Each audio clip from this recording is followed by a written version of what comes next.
최근 몇 달 사이에 전주 지역 일부 아파트 값이 2배가량 뛰는 현상이 발생했습니다. 아파트 값이 오르는 거야 어제 오늘 일이 아니지만 이번처럼 단기간에 억대 규모의 급등은 처음이다 보니 일부에서는 외부 투기 세력 개입 의혹도 일고 있는데 오늘 이슈 인사이드에서는 어떻게 이런 일이 발생할 수 있었는지 문제점 짚어보는 시간 갖겠습니다.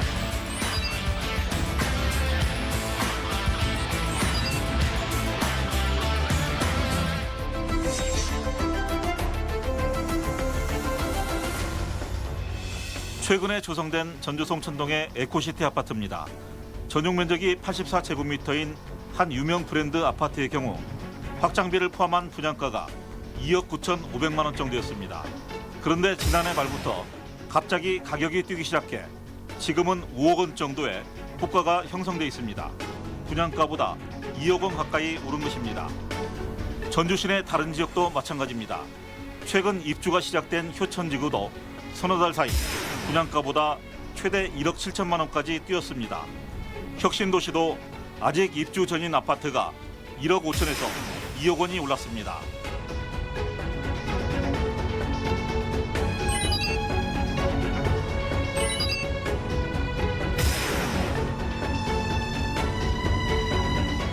이렇게 수개월 만에 1, 2억씩 오른 데는 어떤 이유를 어떻게 찾고 계세요? 첫째는 전주의 가수요층도 있겠지만 가장 큰 원인은 일부의 유동자금이 유입된 데서 그 원인을 찾을 수 있을 것 같습니다. 외부 유동자금이다 이렇게 단정 지으실 수 있을 만한 근거가 있나요? 그것을 명쾌하게 얘기하기는 어렵습니다. 왜냐하면 외부의 유동자금은 절대 오래 머물지 않거든요. 단기간에 빠져나가기 때문에 분양권을 중심으로 많이 이루어집니다.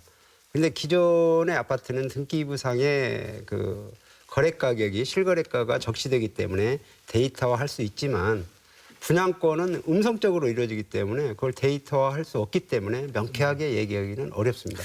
그 한국감정원 자료가 있는데요.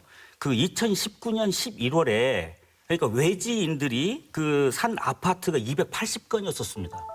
그런데 12월에는 703건, 올 1월에는 604건이죠. 그러니까 굉장히 급등한 거죠. 외지인들이 와가지고 많이 지금 아파트를 사들였다는 뜻이거든요. 그것은 직접적으로 기획부동산이나 이런 작전 세력들이 들어와서 샀다고 단정지어서 말할 수는 없지만 충분히 그럴 가능성과 개연성은 있다. 추가적으로 좀 말씀을 드리면 한국감정원 집계에 따르면 그 전라북도 아파트 매매 지수는 올해 들어서 0.27% 상승했습니다. 그런데 전주 덕진구가 1.44%, 군산이 0.54%로 전라북 호남 지역에서는 굉장히 강세 지역으로 나타났습니다. 그러니까 지금 우리가 오늘 얘기하는 어떤 에코시티나 이런 것도 있지만 사실 이게 전주가 과열 양상이라면 우리가 또 눈여겨봐야 될 것은 군산 같은 경우는 이제 막 상승세를 탄 분위기라고 볼 수도 있거든요. 그러니까 거기 같은 경우는 사실 전북 지역에서 유일하게 미분양 관리 지역이었다가 지난 1월에 해제됐습니다. 그 이후에 부동산 114 거래에 따르면 군산시 아파트 매매 거래량이 작년 2,984건이었는데 올해는 50% 이상 늘어났거든요. 미분양도 많이 없어졌고. 그러니까 이게 전주 에코시티에서 시작된 것이 도내로 이렇게 퍼졌나요? 확산될 수도 있겠다라는 점에서 저희가 조금 진지하게 생각을 해봐야 될 것 같습니다. 이게 급등한 시기를 보면 작년 말 올해 초 정도거든요. 예. 일각에서는 이렇게 보는 관점도 있더라고요. 시기적으로 작년 12월 16일에 정부 부동산 대책도 나오고 올해 초에도 나왔는데 그런 대책들이 수도권의 투기 억제에 초점이 맞춰져 있다 보니까 수도권에서의 그 유동 자금들이 지방으로 건너와서 이렇게 뻥튀기가 된 것 같다. 이런 분석도 가능한 건가요? 그것이 거의 현실적으로 정확한 말씀입니다요. 예. 아까 이제 외부 투기 세력에 의한 것이다라고 거의 좀 이렇게 짐작을 강하게 하고 계신 것 같은데 그들이 취하는 수법이라고 할 만한 게 별다른 게 있을까요?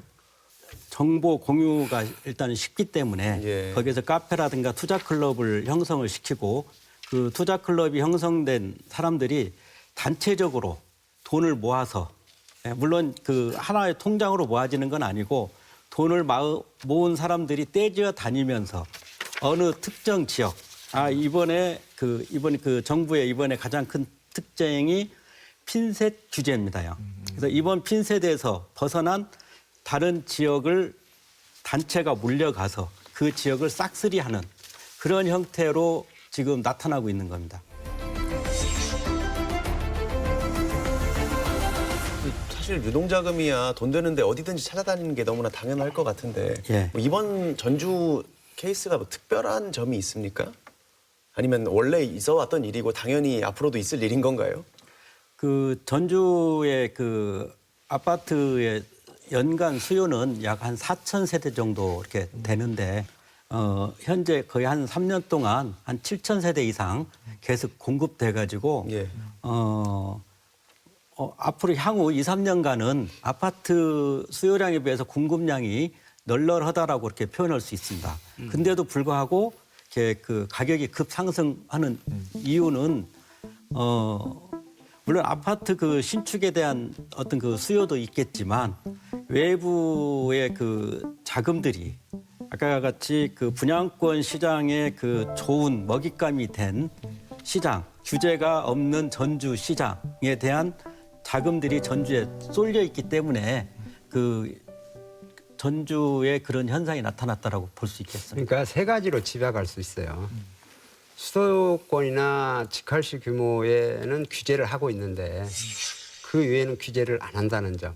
그다음에 전주가 상대적으로 다른 지역에 비해서 그동안 저평가되어 있던 것도 사실이거든요.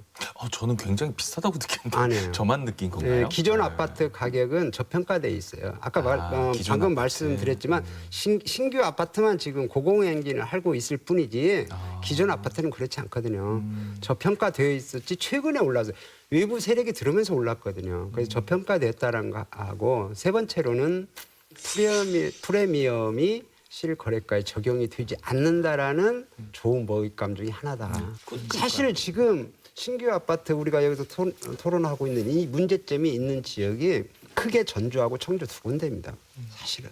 신축 아파트도 많지도 않았고 오랫동안 신축 아파트를 기다렸는데 막상 또 많이 생기니까 좋아서 가셨기 때문에 시장 원리에 따라서 인상이 된 거면 그런 거라면 나쁜 건 아니지 않나요? 어떻게 자, 생각하세요? 그 부분. 언뜻 보면 신규 아파트 가격이 오르니까 내가 살고 있는 아파트 가격이 오르니까 내 자본 증식이 되니까 뭐 나쁠 일이 없겠죠. 네.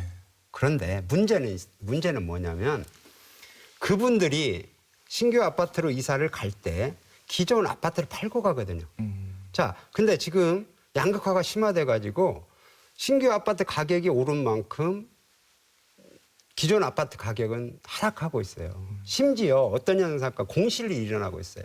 그다음에 금융기관의 채권 최고액에 근접하게 하락하고 있어요. 그러면 이것이 가장 부동산 시장에서 문제가 뭐냐면 폭등보다 폭락이에요.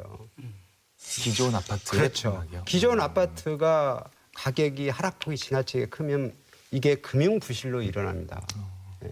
그래서 이걸 일시에 공급을 하고 또 외부 자금이 유입돼서 큰 폭으로 오르는 것이 가장 위험한 문제가 금융 부실이에요. 지금 폭락이 폭등보다도 훨씬 더 무섭다는 이야기랑 100번 동의를 하는 것이 저도 개인적으로 사실 송천동에 있는 에 살고 있었거든요. 그러다가 이제 다른 곳으로 이제 시내권으로 구도심으로 이사를 다시 나왔는데 그때 나올 때는 물론 적은 평수로 나온 거죠. 당연히 이 집이 예전처럼 잘 팔릴 거라고 하는 전제에서 그걸 가지고 옮겨가면 되겠다 싶었습니다. 그런데 2년 동안 누구도 와서 그 집을 갖다가 사겠다고 하는 사람조차가 없는 거예요. 현재 전주시의 평균 가격은 뭐 3.3 평방미터당 뭐 590만 원. 예. 근데 지금 신축 아파트 같은 경우에는 1,200에서 1,300만 원 정도. 예. 그래서 한 2.2배 정도의 그 차이가 납니다. 그래서 이러한 것들이 같이 그 헌집에서 그 새 집으로 자꾸 옮겨 타려는 그러한 그 수요는 현재 그 막을 수가 없고 투기 수요, 예. 분양권에 대한 그 어떤 그 투자 가치가 다른 어떤 부동산에 투자하는 것보다 현재 그 수익률이 좋기 때문에 그 지금 발빠른 20대, 30대, 2030 세력들이 그쪽으로 현재 그 집중적으로 움직이고 있다라는 것입니다. 부동산 시장에 흐르는 유동 자금은 어디로 가지 않습니다. 부동산 시장에서 움직여요. 왜냐하면 그만한 수익률을 낼 수가 없거든요. 그러니까. 그러니까 제가 지금 전주 시민들의 가장 앞으로 피해가 우려되는 부분이 지금 현재 유입되어 있는 외부 자금이 유출이 되는 순간에 그 피해는 전주 시민들한테 고스란히 떠안는다. 아니, 고스란히 진짜. 떠안는다는 얘기는 그 거품이 꺼질 거라는 얘기예요. 입주 시점에 가면. 맞습니다. 그러니까 저는 그런 거 보여요. 어떻게 인구도 그대로고 가계 소득도 그대로인데 2달 만에 아파트 값이 7천만 원이 오른다는 게 비정상적인 아니 이게 시장이다. 무슨 우리가 수원같이 무슨 역세권 지하철이 개통되는 이런 호재가 있는 것도 아니고 저는 이게 잘 이해가 안 되더라고요. 그러니까 모든 것이 엇박자예요. 네. 제가 한번 말씀드리면요. 지금 부동산 시장의 그 투자에 대비 수익률이 가장 좋은 것이 분양권 시장이라고 하는 것은 지금 그 경제 어떤 그 수익에 대해서 눈을 뜬 사람들은 분양권에 대해서는 그 확실하게 느낍니다요. 이것만큼 좋은 투자처가 없다라고. 네. 그 왜 그러냐면 아파트를 분양을 하게 되면 보통 그 입주 시기까지 한 3년 정도 기간이 소요가 된다. 그러면 처음 분양을 했을 때 분양가는 전체 매매가의 10%. 그러면 3억짜리 아파트 같은 경우에는 3천만 원의 계약금을 지불하고 거기에 혹시 자기가 당첨받지 않은 아파트 같은 경우에는 프리미엄을 2, 3천 주고 5천만 원을 주고 샀다 하더라도 3년이 지나면 그 아파트의 그 프리미엄이 1억 정도 붙는 것은 지금까지 학습 효과로 많이 나타나 있습니다.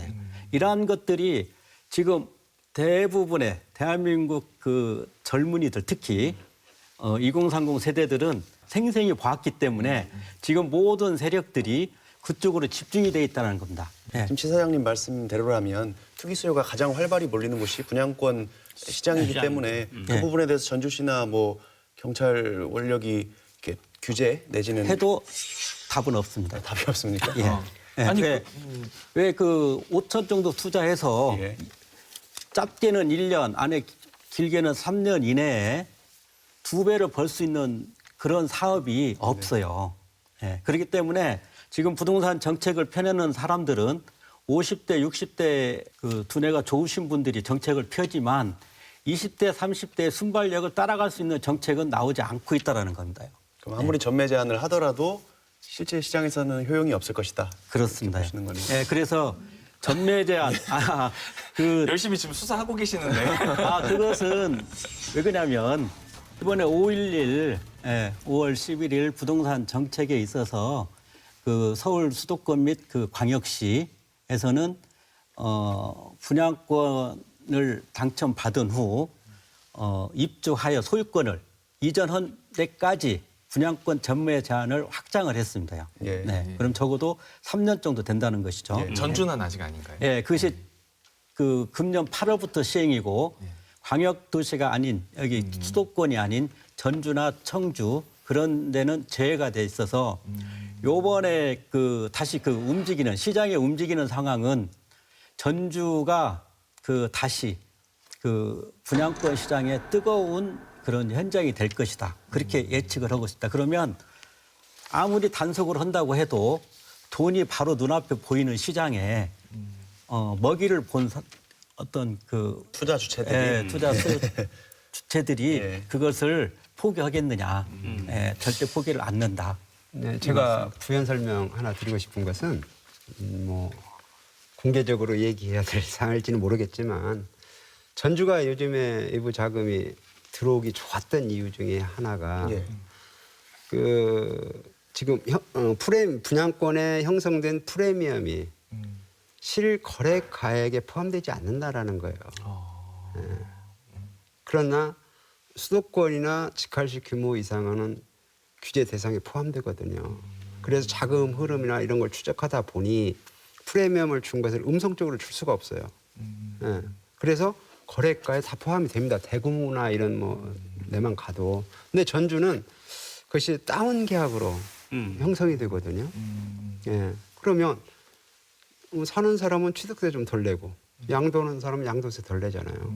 그래서 이번 검찰 수사에서 이런 것들이 좀 제자리를 찾아서 우리 전주도 이 프리미엄 형성된 것이 거래 금액에 포함이 돼서 적시가 되게끔 한다라면 어느 정도는 커버가 되지 않을까 이렇게 생각을 그러니까 합니다. 저도 그러니까 에코시티 같은 경우는 분양권 예. 전매가 어떤 문제의 포인트라고 한다면 제가 들은 바로는 효천지구는 오히려 다운 계약서가 더 큰 문제다라는 그렇죠. 말도 들리더라고요. 그러니까 그런 부분은 정말 정확하게 좀 짚어내야 이게 엄밀히 말하면 시장 교란 행위 아닙니까? 지금 도청 소재지가 있는 지역을 타켓으로 삼고 있거든요. 이분들이 그 유동자금이 그 이유 중에 가장 큰 이유 중에 하나가 방금 말씀드린 그 프리미엄이 가격에 포함되지 않고 다운 계약으로 형성됐다라는 그러니까요. 것이죠. 네, 네. 그래서 외부 자금이 유입되기가 가장 좋다. 이런 것들을 완산구청이나 이런 데서도 같이 움직여줘야 되겠네요. 같이 움직인다 하더라도 그걸 아는 사람은 딱 3명뿐이 없죠. 아. 산 사람과 파는 사람과 그걸 중개한 사람 외에는 모르죠.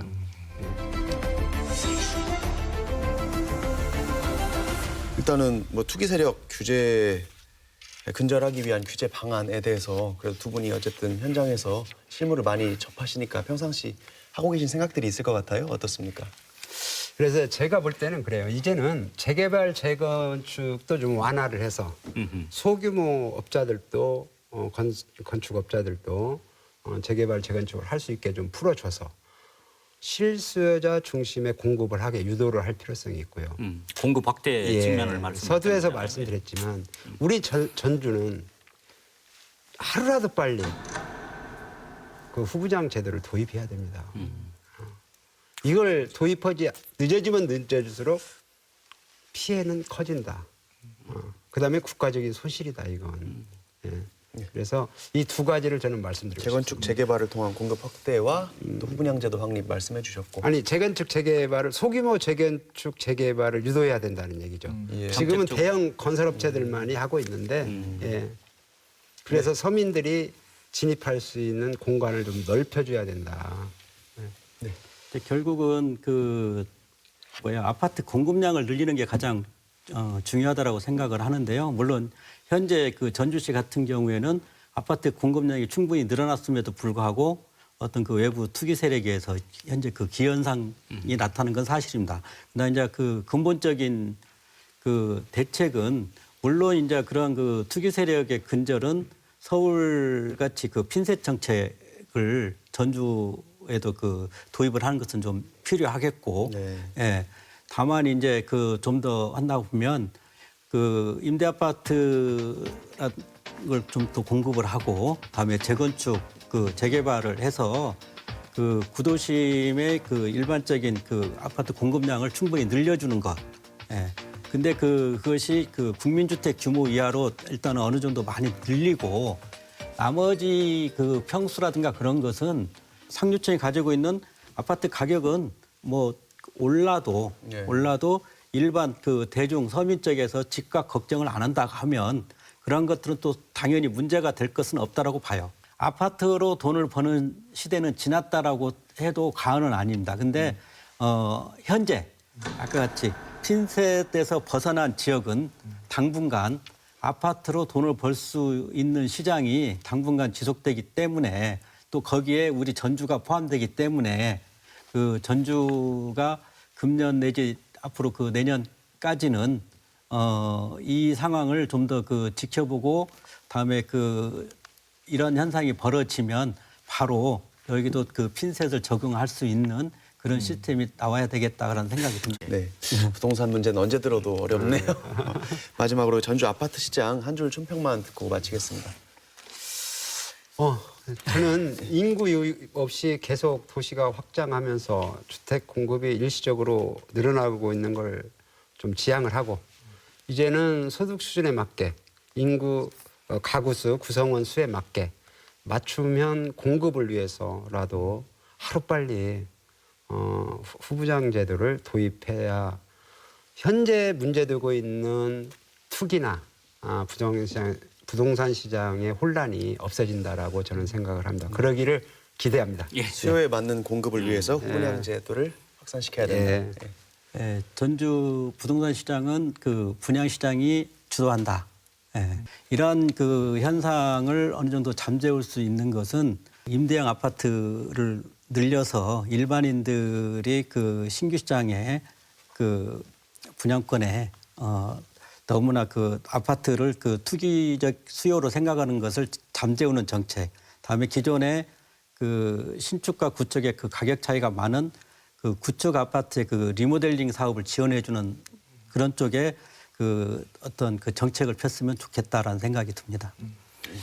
저는 그 정부의 부동산 정책에 관한 실험들이 조금 화풀이식으로 좀 안 됐으면 좋겠다.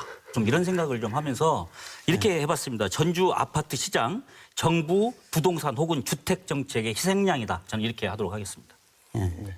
저도 뭐 비슷한데요. 저는 전주 아파트 시장 좋은 의사는 칼을 여러 번 대지 않는다. 그렇습니다.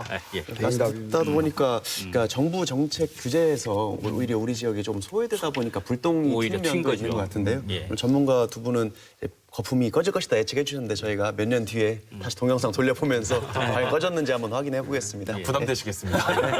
감사합니다. 예, 감사합니다. 예. 이슈 옥타곤에서는 다양한 사회 문제에 관한 제보를 받고 있습니다. 시청자 여러분의 많은 관심 부탁드립니다. 네, 마지막까지 희망을 걸었던 공공보건의료대학원 설립법안이 20대 국회에서는 사실상 물 건너갔습니다. 코로나19로 인해 공공보건의료에 대한 중요성이 그 어느 때보다 절실한 요즘 오는 5월 30일에 개원하는 21대 국회의 책임이 한층 더 무거워졌다고 볼 수 있는데요. 공공보건의료는 선택이 아니라 시대적 당면 과제라는 사실을 다시 한번 인식하고 새롭게 시작하는 마음으로 임해야 할 것입니다. 지금까지 이슈 옥타곤이었습니다. 감사합니다.